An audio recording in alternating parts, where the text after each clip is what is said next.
Sebelum dimulai, bisa subscribe di channel Taman Santuy ya. Siapakah sebenarnya Panji Hitam dari Timur yang dimaksudkan?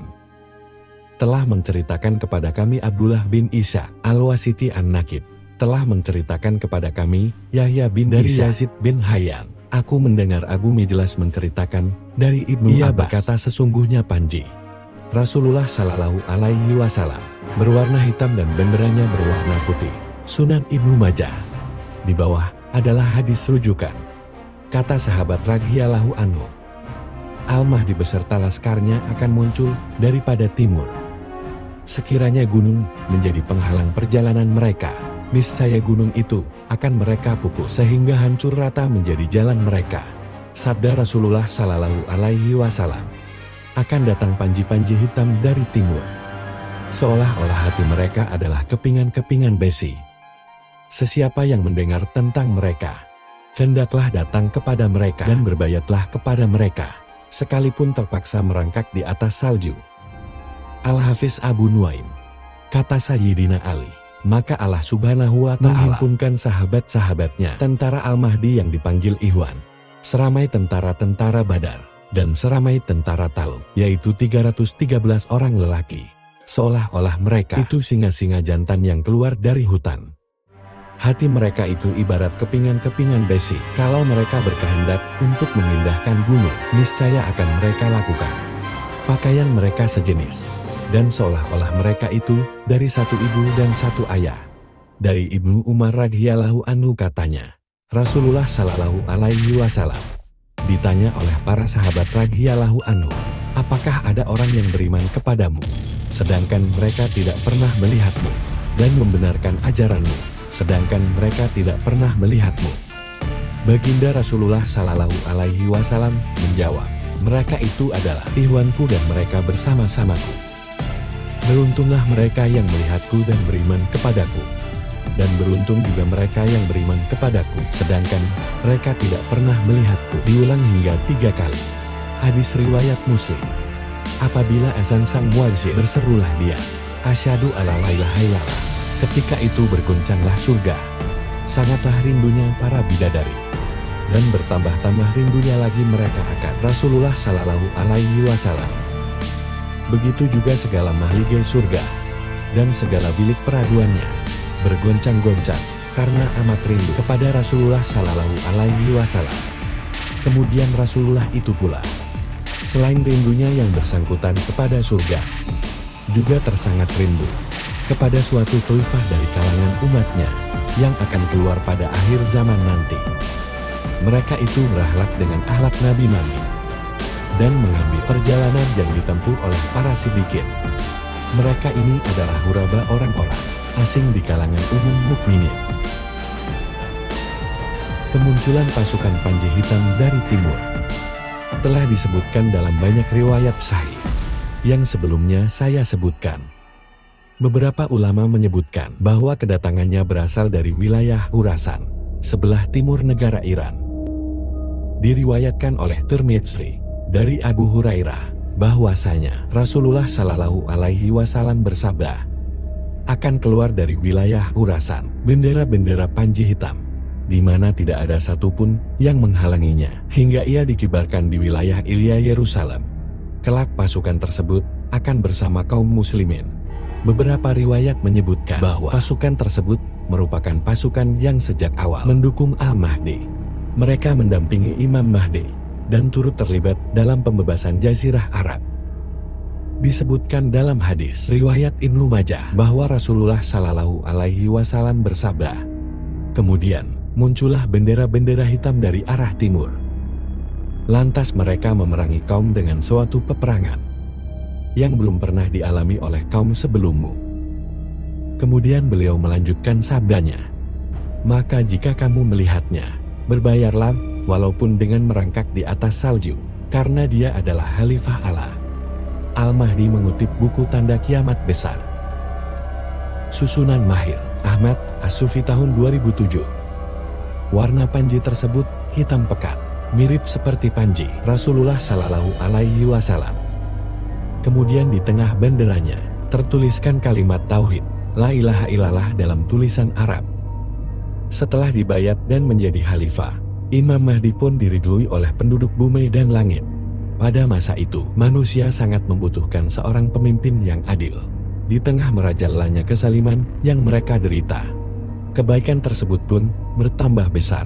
Bumi mengeluarkan kekayaannya atas perintah Allah Subhanahu wa Ta'ala. Harta juga bertambah berkali-kali lipat dan diberikan kepada orang-orang dalam jumlah besar.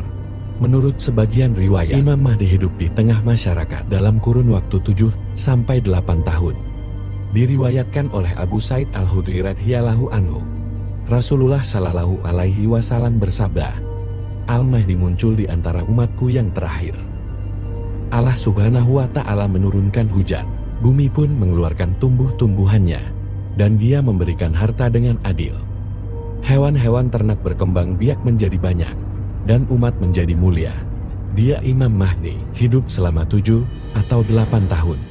Hadis riwayat Hakim. 313 pasukan Imam Mahdi.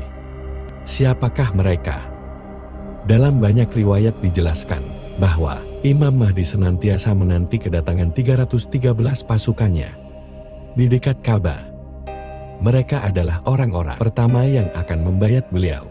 Setelah mereka berkumpul, dimulailah perjuangan sang imam. Mereka adalah pembawa bendera beliau dan orang-orang yang telah dinobatkan untuk menjadi pemimpin di seluruh penjuru dunia.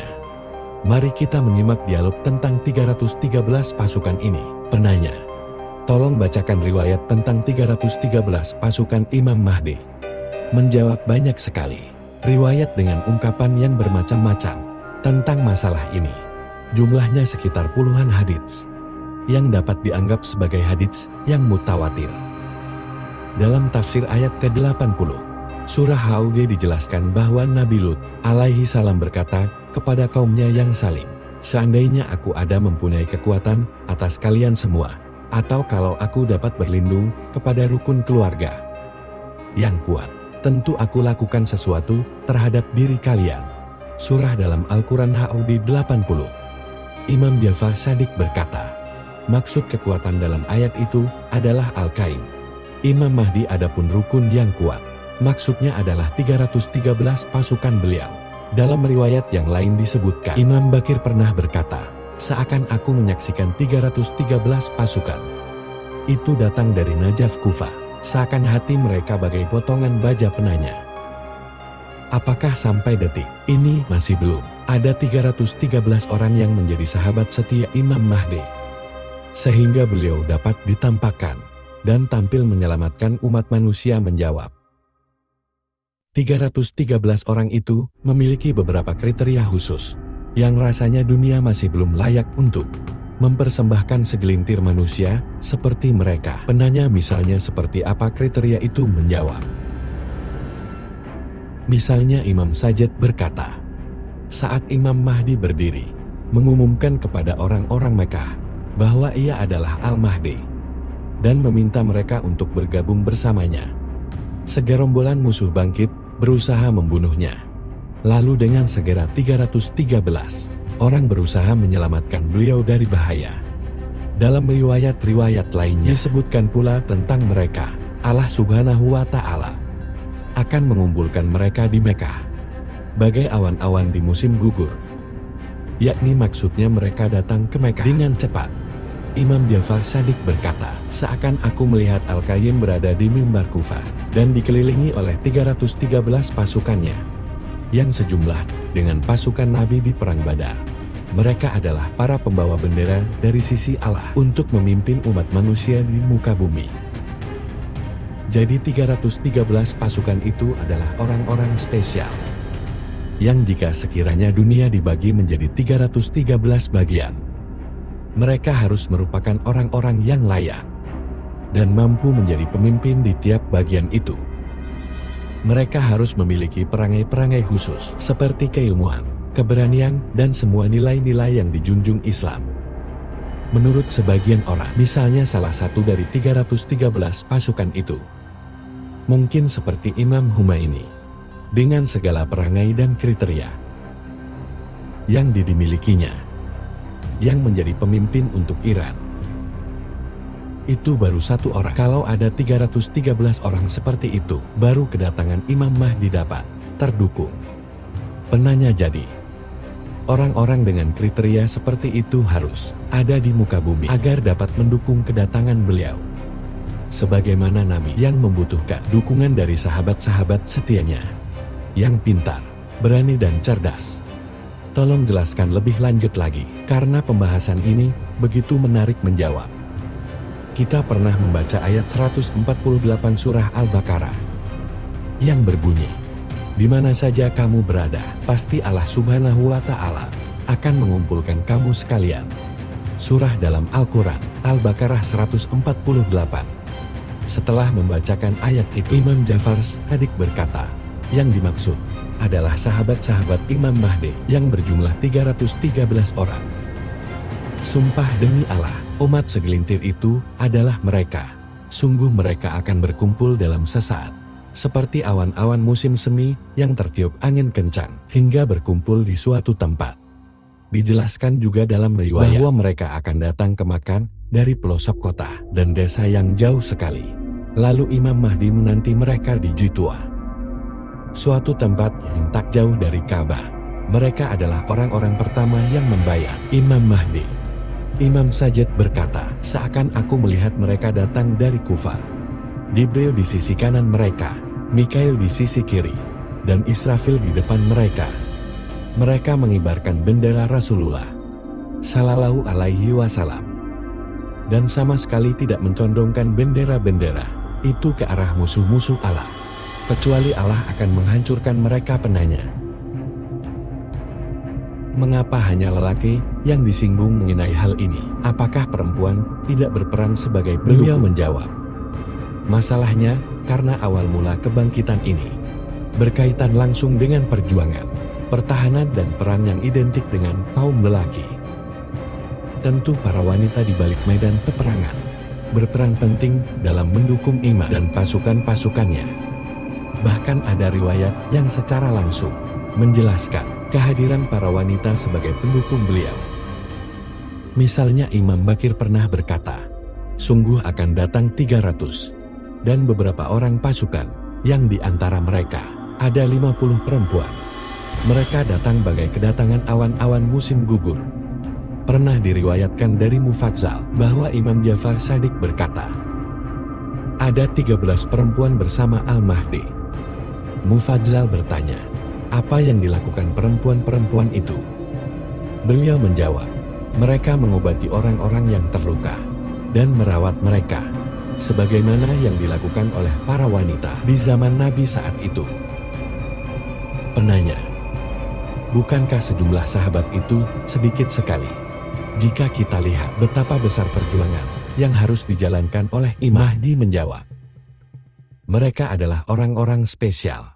Di permulaan perjuangan Al-Mahdi, dalam riwayat disebutkan 313 orang itu adalah manusia ilahi yang membayat Imam Mahdi di antara Hajar Aswad dan makam Ibrahim. Mereka adalah wazir beliau yang mengemban tugas amat berat negara-negara sedunia. Disebutkan juga, saat memenangkan Roma, pasukan Imam Mahdi meneriakkan takbir. Dengan teriakan pertama, sepertiga Roma akan dikuasai. Lalu dengan teriakan kedua, sepertiga lainnya pun dikuasai. Lalu dengan takbir ketiga, seluruh Roma bakal dikuasai.